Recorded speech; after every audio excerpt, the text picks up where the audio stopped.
December বাংলাদেশের ইতিহাসে নীরবতার কালো প্রহর। যুদ্ধজয়ের ঠিক দোরগোড়ায় দাঁড়িয়ে যখন মুক্তির আলোকরেখা আমাদের মন ছুঁয়ে যাচ্ছিল, তখনই অন্ধকারের নিষ্ঠুর ছায়া কেড়ে নেয় জাতির শ্রেষ্ঠ সন্তানদের, যারা ছিলেন বুদ্ধিবৃত্তি, নৈতিকতা আর মানবিকতার উজ্জ্বল দিশারি। তাদের কণ্ঠ ও স্বপ্ন এক রাতেই থেমে যায় নির্মম হত্যাযজ্ঞে। আজ আমরা স্মরণ করি সেই বেদনাময় দিনকে, নীরব শ্রদ্ধা, গভীর কৃতজ্ঞতা এবং দায়িত্ববোধের উজ্জ্বল এক নতুন অঙ্গীকার নিয়ে। প্রিয় শ্রোতা, শহীদ বুদ্ধিজীবী দিবস উপলক্ষে বাংলাদেশ বেতার ময়মনসিংহের বিশেষ আয়োজন হারানো সূর্য সন্তান অনুষ্ঠানে আপনাদের সবাইকে স্বাগত জানাচ্ছি। উপস্থাপনায় আপনাদের সাথে আছি আমি মাশরিকি খান মাহিন। আজ আমাদের সঙ্গে রয়েছেন দুজন সম্মানিত অতিথি, ইতিহাস, চিন্তা ও সমাজের আলোচনায় যারা বিশেষ ভূমিকা রেখে চলেছেন। বিশেষজ্ঞ আলোচক হিসেবে উপস্থিত আছেন জনাব অধ্যাপক ডক্টর মালিকা বিলকিস, অধ্যক্ষ মুমিনুন্নেসা সরকারি মহিলা কলেজ, ময়মনসিংহ। আরও আছেন অধ্যাপক ডক্টর মোহাম্মদ আসাদুজ্জামান সরকার, কৃষি সম্প্রসারণ শিক্ষা বিভাগ, কৃষি অনুষদ, বাংলাদেশ কৃষি বিশ্ববিদ্যালয়। প্রথমে ম্যাম আপনার কাছে জানতে চাই, 1971 সালে পরাজয় অনিবার্য জেনেও পাকিস্তানি হানাদার বাহিনী 14 ডিসেম্বর বুদ্ধিজীবীদের লক্ষ্যবস্তু করল। এই বর্বরতার ঐতিহাসিক পটভূমি ও উদ্দেশ্য কি ছিল বলে আপনি মনে করেন? ধন্যবাদ মাহিন। বিজয়ের আনন্দে উল্লসিত হবার প্রাক্কালেই জাতির শ্রেষ্ঠ সন্তানদের হারানোর বেদনায় আমাদের হৃদয়ে রক্তক্ষরণ ঘটে। পাক বাহিনী তার দোসর আমাদের দেশীয় যারা আলবদর, আল শামস এবং রাজাকার বাহিনী বুঝেছিল তাদের পরাজয় নিশ্চিত। তাই বাঙালি জাতি কখনোই মাথা তুলে দাঁড়াতে না পারে তার স্থায়ী ব্যবস্থা করতে এবং পরাজয়ের প্রতিশোধ নিতে খুন করেছিল এই বুদ্ধিজীবীদের। তো 71-এর পুরো যুদ্ধকালীন সময়ের পুরো অংশটা তো জুড়েই কিন্তু পরিকল্পিতভাবে বুদ্ধিজীবীদের, জ্ঞানীগুণী ব্যক্তিদের যেমন শিক্ষক, সম্প্রদায় প্রকৌশলী, কবি, সাহিত্যিক, তারপরে হচ্ছেন সাংবাদিক, লেখক, চলচ্চিত্রকার, সুরকার, ওই রকম বিখ্যাত ব্যক্তিদের, জ্ঞানী মেধাবী ব্যক্তিদেরকে ধরে ধরে তাদেরকে নিধন যজ্ঞে তারা মত্ত হয়ে ওঠে। তো আমরা যদি বিশ্ব ইতিহাস দেখি, আমরা দেখি যুগে যুগে সবসময় ইতিহাস থেকে আমরা একটা শিক্ষা পাই যে শাসক গোষ্ঠীর যারা বিরুদ্ধাচরণ করেছে তারা সবসময় সেই বুদ্ধিজীবীরা বরাবরই শাসক গোষ্ঠীর রোষানলে পড়েছে। আমরা ইতিহাস আমাদেরকে এই শিক্ষাটাই দেয়। যেমন 1915 সালে আমরা আর্মেনিয়ার কথা বলতে পারি, যেখানে আর্মেনিয়ানদেরকে নেতৃত্ব শূন্য করার জন্য সেখানে কিন্তু 1915 সালে 250 জন বুদ্ধিজীবীকে হত্যা করা হয়েছিল। তাদেরকে হত্যা করা হলো, বুদ্ধিজীবীদেরকে নিধন করা হলো। এটার হচ্ছে তাদের অপরাধ ছিল মূল একটা, যে তাদের বুদ্ধিজীবীদের লেখনী, এইটাই তাদের সাহিত্যকর্ম, চিন্তা এবং শিক্ষার মাধ্যমে বাঙালি জাতির মন ও মননে তারা স্বাধীনতার আকুতি জাগিয়ে তুলতে পেরেছিলেন। মুক্ত বুদ্ধি এবং চিন্তার ধারক এই বুদ্ধিজীবী মহলের লেখনীতে মূর্ত হয়ে উঠেছিল মুক্ত চিন্তার দ্যুতি। তো এই প্রগতিশীল চিন্তার আলোকে কিন্তু একটা নবজাগরণ, আমরা বলি যে রেনেসা, এটাকে আমরা বাঙালি জাতির রেনেসাও বলতে পারি, এটা ঘটেছিল। সেজন্য প্রথম থেকেই কিন্তু পাক বাহিনীদের রোষানলে পড়েছিল এই বুদ্ধিজীবীরা। বেছে বেছে বুদ্ধিজীবীদের হত্যা করা হয়েছিল। এইটার পটভূমিকা আমরা দেখি যে 14 ডিসেম্বর শুধু হয়েছে ঘটনাটা তা কিন্তু না, তার আগেও যুদ্ধ ঘোষণার 25শে মার্চের পর থেকে প্রথমেই ধীরে ধীরে, তারপরে গতিটা কিছুটা ছিল এবং শেষের দিকে যখন দেখলো যে পরাজয় নিশ্চিত, তখন জোরে সুরে এবং একত্রে যত বুদ্ধিজীবীদেরকে, বিশেষ করে বিশ্ববিদ্যালয়ের অধ্যাপকদের 14 ডিসেম্বর বা তার 2 দিন আগে থেকে ডাক্তার রয়েছেন, শিক্ষক রয়েছেন, আর সারা বাংলাদেশ জুড়ে, শুধু বিশ্ববিদ্যালয়ের অধ্যাপক নন, স্কুল কলেজ থেকে শুরু করে এইভাবে কিন্তু খুন করা হয়েছে। তো একটি জাতিকে যে নির্বীজ করে দেওয়ার প্রথম উপায়টি হচ্ছে বুদ্ধিজীবী শূন্য করে দেওয়া। সেটা শুরু হয়েছে অপারেশন সার্চলাইটের মাধ্যমে। ইতিহাসের এই নির্মম মুহূর্তটির দিকে তাকালে আমরা দেখতে পাবো যে একটি বর্বরতা হয়েছে আমাদের বুদ্ধিজীবীদের সাথে। ইতিহাসের এই নির্মম মুহূর্তটি বোঝার পর এখন যদি আমরা স্বাধীন বাংলাদেশের সূচনা অধ্যায়ে ফিরে তাকাই, দেখব স্বাধীন বাংলাদেশের রাষ্ট্র গঠনের প্রাথমিক পর্যায়ে বুদ্ধিজীবীদের অবদান অনেক ছিল। এ পর্যায়ে স্যার আপনার কাছে জানতে চাই, স্বাধীন বাংলাদেশ গঠনে জাতির সূর্য সন্তানদের এই ভূমিকা ও অবদানকে আপনি কিভাবে ব্যাখ্যা করবেন? ধন্যবাদ। বাংলাদেশ নামক যে রাষ্ট্রের চিন্তা এবং এটি হৃদয়ে ধারণ করে এই রাষ্ট্রের কাঠামো তুলে ধরা, জনমনে বাংলাদেশ রাষ্ট্র বিনির্মাণের যে বীজ বপন করা এবং সার্বিকভাবে একটি ম্যানিফেস্টো জাতির সামনে তুলে ধরার ক্ষেত্রে আমি মনে করি যে প্রাথমিক কাজটি করেছে আমাদের বুদ্ধিজীবীরা।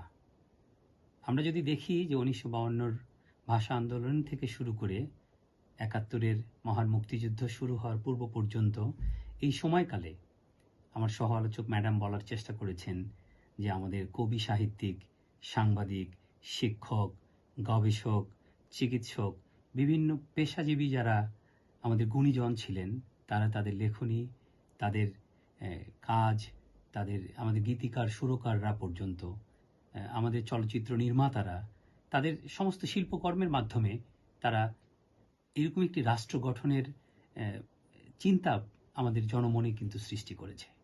এই জন আকাঙ্ক্ষা যখন প্রকৃত অর্থেই আমাদের যারা রাজনৈতিক নেতৃত্ব ছিল তাদেরকে কিন্তু ধাবিত করেছে এই জন আকাঙ্ক্ষা বাস্তবায়নের জন্য, এবং সেখান থেকেই আমি মনে করি যে মুক্তিযুদ্ধের যে পটভূমি সেটি তৈরি হয়েছে এবং পরবর্তীতে আস্তে আস্তে আমরা একটা মুক্তি সংগ্রামের দিকে চলে গেছি এবং সেই মুক্তি সংগ্রামের প্রত্যেকটি ধাপে ধাপে যদি আমরা দেখি, অপারেশন সার্চলাইটের কথা ম্যাডাম বলার চেষ্টা করেছেন, এরপরে বিশ্বের বিভিন্ন দেশের যে সমর্থনটা সংগ্রহ করা, প্লাস আমাদের বিশেষ করে মুক্তিযুদ্ধে অংশগ্রহণের জন্য সাধারণ জনতাকে অনুপ্রাণিত করা, এই কাজগুলি কিন্তু ধাপে ধাপে আমাদের এই বুদ্ধিজীবীরাই করেছেন এবং তাদের এই বুদ্ধিবৃত্তিক যে সহযোগিতা সেটি কিন্তু আমাদের রাজনৈতিক নেতৃত্বকে শক্তি জুগিয়েছে। এরকম একটি একেবারেই শূন্য হাতে এরকম একটি সুসংগঠিত পাক বাহিনীর বিপক্ষে মুক্তিযুদ্ধে অংশগ্রহণ করা, আমি মনে করি যে আমাদের রাষ্ট্রের এই যে বীজ বপন থেকে শুরু করে একটি বাস্তব একেবারেই রাষ্ট্র বিনির্মাণের যে প্ল্যাটফর্ম যেটি তৈরি করে দিয়েছেন, সেখানে রাজনৈতিক নেতৃত্বের সাথে গুরুত্বপূর্ণ ভূমিকা রেখেছেন আমাদের বুদ্ধিজীবীরা। স্বাধীনতার ভিত্তি নির্মাণে তাদের সেই অবদান বুঝলে একটি বিষয় স্পষ্ট হয়, তাদের জীবনাদর্শন বাংলাদেশে বর্তমানে কতটা প্রতিফলিত হচ্ছে সেটি এখন বড় প্রশ্ন। ম্যাম, আপনার কাছে জানতে চাই, শহীদ বুদ্ধিজীবীদের জীবন দর্শন, নৈতিক সাহস, মানবিকতা ও স্বাধীন চিন্তা আজকের বাংলাদেশে কতটুকু প্রতিফলিত হতে দেখছেন আপনি? স্বাধীনতার বহু বছর পার হয়ে গেল, আমার কাছে একটি জিনিস যেটা মনে হয় আর কি, যে উপস্থাপক বললেন যে জীবন দর্শন, মানবিকতা, নৈতিকতা, জীবন দর্শন যদি আমাকে ফিল করতে হয়, এই প্রজন্মকে জানতে হয়, তাদের জীবন দর্শন জানতে হবে। আমার কাছে এটা একটু অন্যরকমই মনে হয়। যেমন আমরা কয়জন তাদের জীবন দর্শন আত্মস্থ করার চেষ্টা করি, জানার চেষ্টা করি, এই নতুন প্রজন্ম আমরা কিন্তু ততটা জানি না। তারপরেও আমরা এতটা আশাহত হব না, আমরা যতটুকু জানি যে এই আমাদের যে সূর্য সন্তান যারা জাতির জন্য, দেশের জন্য, একটা মুক্ত বাংলাদেশের জন্য জীবন দিয়েছেন, তাদের জীবন দর্শন, তাদের সততা, ন্যায়পরায়ণতা আমাদের অনেককে আকৃষ্ট করে, এই প্রজন্মকে আকৃষ্ট করে, এবং সেইভাবে তাদের বুদ্ধি, বিবেক, সাহস, সংযম সমস্ত কিছুই কিন্তু আধুনিক প্রজন্ম যারা আত্মস্থ করছে তাদের দ্বারাই আমরা মনে করি যে এই সমাজটা এখনো টিকে আছে। একটা ছোট্ট দেশ আমাদের বাংলাদেশ, অনেক ত্যাগ, তিতিক্ষা এবং রক্তের বিনিময়ে অর্জিত হয়েছে এই স্বাধীনতা। আমরা দেখি যে জ্যোতির্ময় গুহ ঠাকুরতার কথা আমরা বলি, তার জীবনী আমরা কয়জন জানি? কয়জন জানি আমরা অন্যান্য ডক্টর মনিরুজ্জামানের কথা? কয়জন জানি আমরা ডাক্তার মিলন, ডাক্তার আলতাফ মাহমুদের কথা আমরা কয়জন জানি? আমরা কিন্তু এত বেশি জানি না, আমরা শুধু নামেই জানি, তাদের জীবন আদর্শ খুব একটা আমরা অনুসরণ করি যে তা কিন্তু না। তো আমি মনে করি আমাদের এই প্রজন্ম যদি সেই তাদের জীবন দর্শনটা একটু জানতো, শুনতো, তাহলে তাদের সততা দিয়ে অনেক আকৃষ্ট হতে পারতো বলে আমি মনে করি। তারপরেও আমরা দেখি যে আমাদের বর্তমান সমাজে অনেক তরুণ প্রজন্ম দুর্নীতি, বৈষম্য এবং মানবাধিকার, দুর্নীতি বৈষম্যের বিরুদ্ধে তারা আন্দোলন করছে, মানবাধিকার প্রতিষ্ঠার জন্য চেষ্টা করছে। তো আমি মনে করি সবাই যদি হতে পারতো ভালো হতো।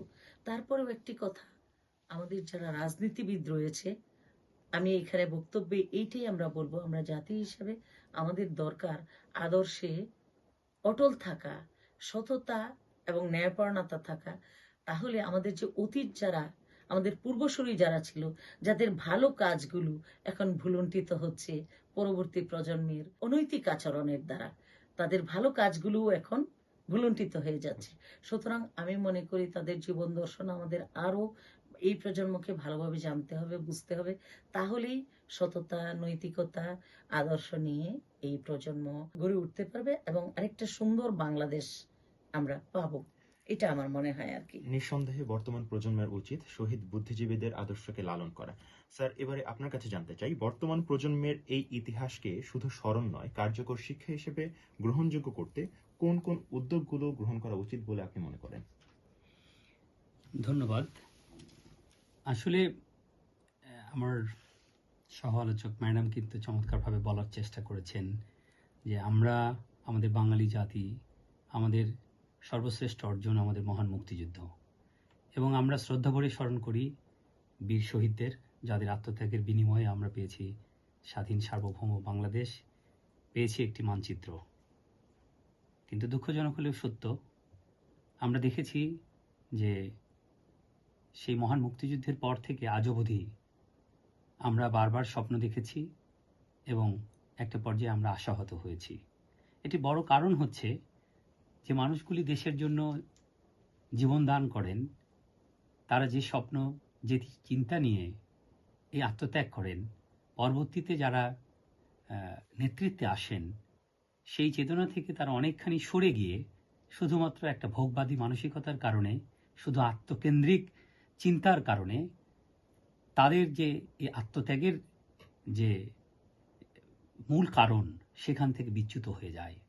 আমরা যদি সাম্প্রতিক সময়ের কথা চিন্তা করি, আমরা যেমন ৭১-এ আত্মত্যাগ করেছি, ৯০-এ আমাদেরকে গণতন্ত্র পুনরুদ্ধারের জন্য আন্দোলন করতে হয়েছে, এবং বিশেষ করে আমরা যদি ২০২৪-এর জুলাই আগস্টে রক্তাক্ত বিপ্লবের কথা বলি, আমাদের সেই ফ্যাসিজমের বিপক্ষে আমাদের ছাত্র জনতা যেভাবে আত্মত্যাগ করেছে, এবং তার পরবর্তীকালীন সময় আজকের যে অবস্থা আমরা দেখছি, যে যেই ছাত্ররা যে আকাঙ্ক্ষা নিয়ে তারা রাজপথে নেমে এসেছিল এবং তাদের জীবনের সর্বশ্রেষ্ঠ যে সম্পদ, তার জীবন, সেটিকে বিলিয়ে দিয়ে আমাদের জন্য একটা কথা বলার মুক্ত পরিবেশ, স্বাধীন সার্বভৌম বাংলাদেশ, একটা গণতান্ত্রিক পরিবেশ সৃষ্টির জন্য তারা জীবন দিয়ে গেছে। কিন্তু আজকের বাস্তবতা দেখুন, আমরা ওই সময়ে যেভাবে জাতিগতভাবে ঐক্যবদ্ধ ছিলাম, আজকে এসে কে ক্ষমতায় যাবে, এটি নিয়ে কিন্তু নিজেদের মধ্যে কাদা চোরাচুরি শুরু হয়ে গেছে। ঠিক একইভাবে আমাদের এই সূর্য সন্তানেরা তারা ৭১-এ যে চেতনা নিয়ে জীবন উৎসর্গ করেছিল, পরবর্তীতে যারা রাষ্ট্র ক্ষমতায় এসেছে, তারা কিন্তু জন আকাঙ্ক্ষার দিকে গুরুত্ব না দিয়ে কোনো একটি দলীয় কিংবা ব্যক্তিগত স্বার্থ হাসিল করতে গিয়ে আমাদের মূল চেতনা থেকে অন্যদিকে জাতিকে তারা ডাইভার্ট করেছে। কাজে আমি মনে করি যে এটা শুধুমাত্র একটি বিশেষ দিনে এই আমাদের যে মানুষগুলি, তাদেরকে শুধু স্মরণ করা বা তাদেরকে ওই একটি বিশেষ দিনে আমরা শুধু শ্রদ্ধা জানানো, এর মাধ্যমে আমাদের এই দায় এড়ানো যাবে না।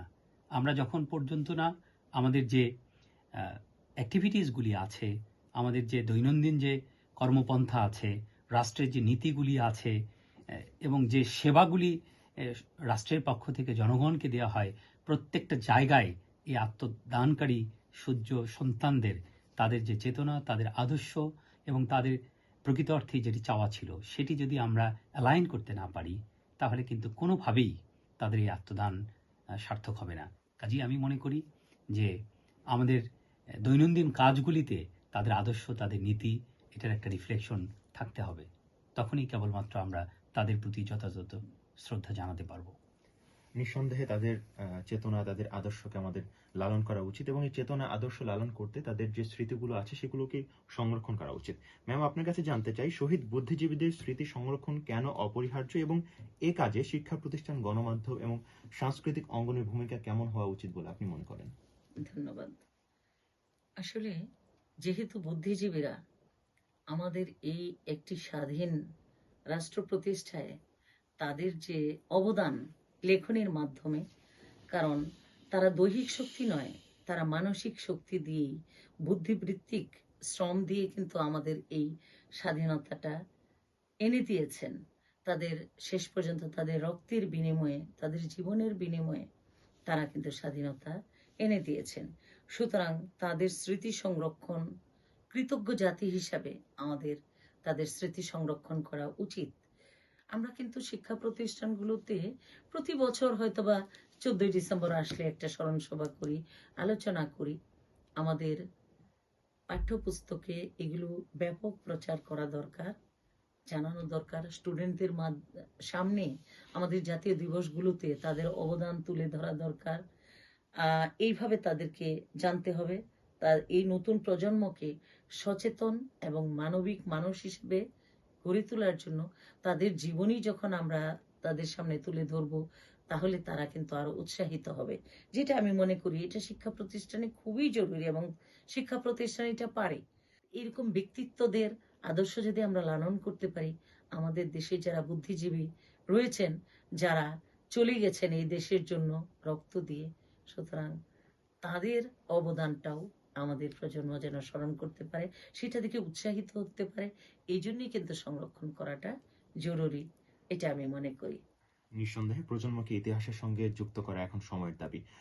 অসংখ্য ধন্যবাদ আপনাকে। আমরা আজকের আয়োজনের একেবারে শেষ পর্যায়ে চলে এসেছি। সর্বশেষ স্যার, আপনার কাছে জানতে চাই, এই বিশেষ দিনে হারানো সূর্য সন্তানদের প্রতি কৃতজ্ঞতা জানাতে জাতি হিসেবে আমাদের কোন দায়িত্বটিকে সবচেয়ে বেশি অগ্রাধিকার দেওয়া উচিত বলে আপনি মনে করেন? ধন্যবাদ।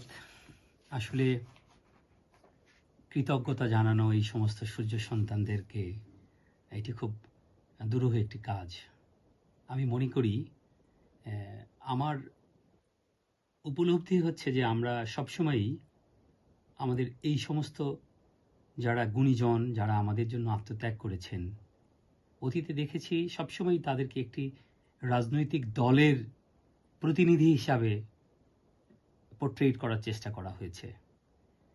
কিন্তু তাদের এই আত্মদান গোটা জাতির জন্য অবিস্মরণীয়। কাজেই তাদেরকে আমরা যদি জাতীয় সম্পদ মনে করি, তাহলেই কিন্তু দলমতের ঊর্ধ্বে উঠে তাদের প্রতি শ্রদ্ধা জানানো এবং তাদেরকে যথাযথ সম্মান জানানো সম্ভব। আমি মনে করি শুধুমাত্র আমাদের 1971-এর মহান মুক্তিযুদ্ধের বীর শহীদ না, 52 থেকে শুরু করে আজ অবধি আমাদের যত মানুষ আত্মদান করেছেন, প্রত্যেককে আমরা দলমতের ঊর্ধ্বে আমাদের রাষ্ট্রীয় বীর হিসাবে, জাতীয় বীর হিসাবে সম্মান জানানো উচিত এবং তাদের এই যে বীরত্বের যে কাহিনীগুলি, সেগুলি যথাযথভাবে ডকুমেন্টেড করা। এখানে একটি কথা না বললেই নয়, এখানে অনেকগুলি প্রসঙ্গ এসছে। আমাদের সবচেয়ে বড় দুর্বলতা, আমাদের মহান মুক্তিযুদ্ধের ইতিহাসকে বিভিন্ন সময় আমরা বিভিন্নভাবে জাতির সামনে তুলে ধরেছি। এটি কখনোই কাম্য নয়। এটি জাতি হিসাবে আমাদের মুক্তিযুদ্ধের এই ইতিহাসটা নির্মোহ হওয়া উচিত। ইতিহাসের যার যে যতটুকু প্রাপ্য, তাকে ততটুকু সম্মান যদি আমরা দিতে না পারি জাতি হিসাবে, তাহলে আমরা তাদের ঋণ কখনোই শোধ করতে পারবো না।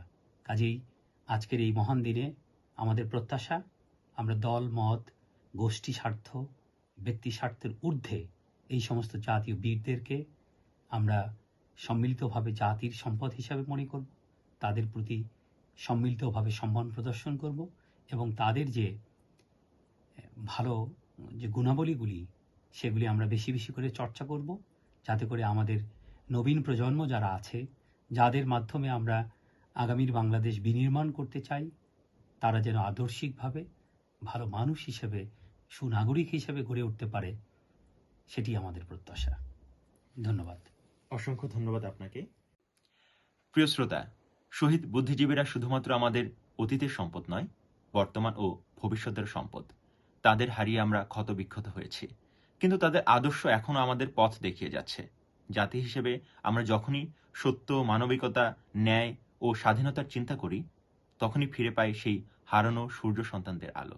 আজকের বিশেষ আয়োজনে দুজন সম্মানিত অতিথিকে ধন্যবাদ জানাচ্ছি, আর শ্রোতাদের প্রতি কৃতজ্ঞতা এই স্মরণ উৎসবে আমাদের সাথে যুক্ত থাকার জন্য। এতক্ষণ আপনাদের সাথে উপস্থাপনায় ছিলাম আমি মাশরুকি খান মাহিন, শব্দগ্রহণে মোহাম্মদ কামরুল আহসান, সম্পাদনায় মিয়া মাসুম আহমেদ, নির্দেশনায় মোহাম্মদ আল আমিন খান, তত্ত্বাবধানে মোহাম্মদ রাফিউল করিম এবং প্রযোজনায় মোহাম্মদ মামুনুর রহমান। প্রিয় শ্রোতা, জাতির সূর্য সন্তানদের প্রতি শ্রদ্ধা এবং সকলের প্রতি কৃতজ্ঞতা জানিয়ে আজকের আয়োজন এখানেই শেষ করছি। সবাই ভালো থাকুন, সুস্থ থাকুন, দেশকে ভালোবাসুন।